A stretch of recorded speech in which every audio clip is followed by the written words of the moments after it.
ইসলামী আন্দোলন বাংলাদেশ কর্তৃক যে উদ্যোগ নেওয়া হয়েছে সারা বাংলাদেশে, যে বিশেষ করে ভাঙ্গা রাস্তা, তারপরে ব্রিজ, এরপরে রাস্তার যে সাফাই পরিষ্কার, দুর্ভোগ দূর করার জন্য ইসলামী আন্দোলন বাংলাদেশের পক্ষ থেকে কিন্তু অব্যাহত রাখা হয়েছে।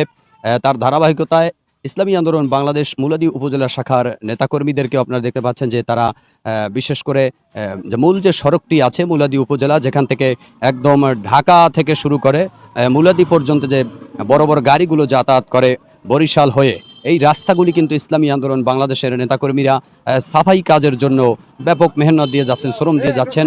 আমরা তাদের কাছে জানতে চেয়েছিলাম যে তারা এই কাজটি করছে।